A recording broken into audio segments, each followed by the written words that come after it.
Hello everyone, welcome to the channel tutor box. और आज की इस क्लास में हम लोग डिस्कस करेंगे ट्रांसपोर्ट इन वेसाइकल्स और we can say transport through vesicles. तो देखिए ये जो सेक्शन है अगेन जो है transport across the cell membrane का ही पार्ट है। अभी तक हमने पैसिव डिफ्यूजन पढ़ा, एक्टिव ट्रांसपोर्ट पढ़ा या एक्टिव डिफ्यूजन हम कह सकते हैं, और उसके बाद जो हमारा है वो ट्रांसपोर्ट थ्रू वेसाइकल्स है। ओके, तो यहाँ पर देखिए ट्रांसपोर्ट थ्रू वेसाइकल जो है वो किस तरह से होगा। देखिए तीन चीज़ें हमारे पास में हो गई, एक तो हमारे पास में था एक्टिव डिफ्यूज़न और एक हमारे पास में पैसिव डिफ्यूज़न। तो एक्टिव डिफ्यूज़न जो था हमारे पास में तीन तरह से था। एक्टिव डिफ्यूज़न में प्राइमरी एक्टिव ट्रांसपोर्ट और सेकेंडरी एक्टिव ट्रांसपोर्ट, और वहाँ पर हम एटीपी का यूज़ कर रहे थे। अब ट्रांसपोर्ट इन वेसाइकल्स और थ्रू वेसाइकल्स है, वहाँ पर भी क्या होता है, एटीपी का यूज़ होता है। किसका यूज़ होता है? एटीपी का यूज़ होता है। तो देखिए यहाँ पर ट्रांसपोर्ट इन वेसाइकल, वेसाइकल्स होती क्या है बेसिकली, तो वेसाइकल देखिए क्या होती हैं, वेसाइकल्स होती हैं small spherical sac. Small spherical sacs का मतलब क्या हो गया, इस तरह की जो है सैक्स होती हैं उनको हम क्या बोलते हैं, वेसाइकल्स बोलते हैं। इन वेसाइकल्स के अंदर क्या होता है, जो आपके केमिकल्स होते हैं, हार्मोन्स होते हैं, न्यूरोट्रांसमीटर्स होते हैं, म्यूकस जो होता है वो फिलअप रहता है। अब देखिए यहाँ पर जो ट्रांसपोर्ट इन वेसाइकल्स और ट्रांसपोर्ट थ्रू वेसाइकल्स है वो दो टाइप का है।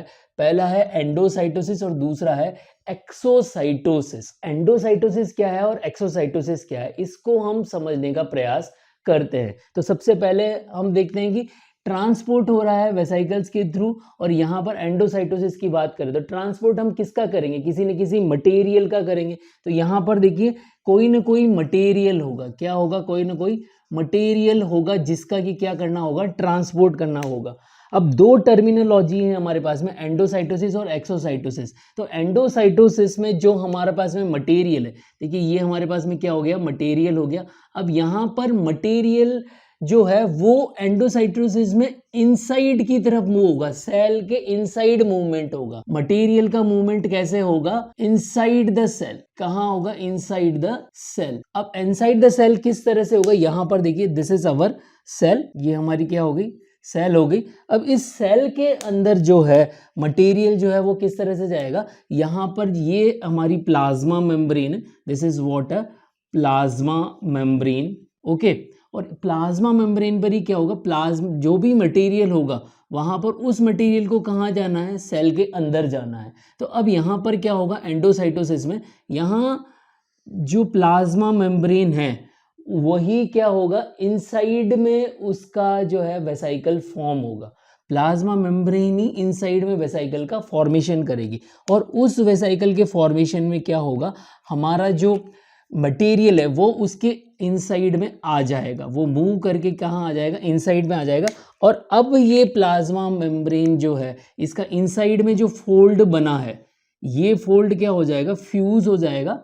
ओके, और फिर फाइनली ये क्या हो जाएगा, इस तरह से वेसाइकल फॉर्म होके इनसाइड में आ जाएगा। ओके, और उसके बाद क्या होगा, ये यहाँ से जो है वो, क्योंकि ये यहाँ से आ जाएगा तो ये यहाँ पर क्या हो जाएगा, फर्दर क्लोज हो जाएगा। ये यहाँ पर क्या हो जाएगा, क्लोज हो जाएगा, क्योंकि यहाँ से वेसाइकल फॉर्मेशन हो गया। तो मटेरियल का मूवमेंट कहाँ हो गया, इनसाइड मूवमेंट जो हो गया वो कहाँ पर हो गया, इनसाइड द सेल हो गया। आइए देखते हैं इसको, एक जो एक्सपेरिमेंट है उसके थ्रू समझ सकते हैं। यहाँ पर देखिए एक बैलून है हमारे पास में, ये इस बैलून को आप क्या समझिए, सेल समझिए। अब सपोज करिए ये आपके पास में मटेरियल है, इस मटेरियल को सेल के इनसाइड में जाना है। तो अब यहाँ पर क्या होगा, इसको क्या समझिए, बैलून का जो आउटर लेयर है इसको प्लाज्मा मेम्ब्रेन समझिए। अब इस प्लाज्मा मेम्ब्रेन में इनसाइड में ही क्या होगा, जो है इनसाइड में फोल्ड बनेगा प्लाज्मा मेम्ब्रेन का, और इसी मेम्ब्रेन के अंदर ये जो है मटेरियल है, जो भी मटेरियल, न्यूरोट्रांसमीटर हो गए, हार्मोन हो गए, कोई भी केमिकल हो गया, तो वो इसके इनसाइड में चला जाएगा। अब ये जो इनसाइड में गया है, ये इनसाइड में जाकर ये क्या हो जाएगा, जो है पिंच ऑफ हो जाएगा, और इस तरह से जो है आपकी वेसाइकल इनसाइड में बन जाएगी, और वापस से जो मटेरियल है, वापस से जो प्लाज्मा मेम्ब्रेन है, वापस से उसी कंडीशंस में आ जाएगी जो पहले वाली कंडीशंस थी। Clear everyone. एंडोसाइटोसिस में आप देखिए, एंडोसाइटोसिस तीन तरह से होता है। एंडोसाइटोसिस को हम तीन पार्ट में डिवाइड कर सकते हैं। एंडोसाइटोसिस के पार्ट्स में बता रहा हूं आपको, 3 टाइप्स से एंडोसाइटोसिस होता है। पहला जो है हमारा रिसेप्टर मीडिएटेड एंडोसाइटोसिस, क्लियर, ये तो हमारा हो गया पहला। दूसरा हमारा होता है फैगोसाइटोसिस और तीसरा हमारा होता है बल्क फेज एंडोसाइटोसिस, जिसे हम पिनोसाइटोसिस भी बोलते हैं। बल्क फेज एंडोसाइटोसिस और पिनोसाइटोसिस, क्लियर।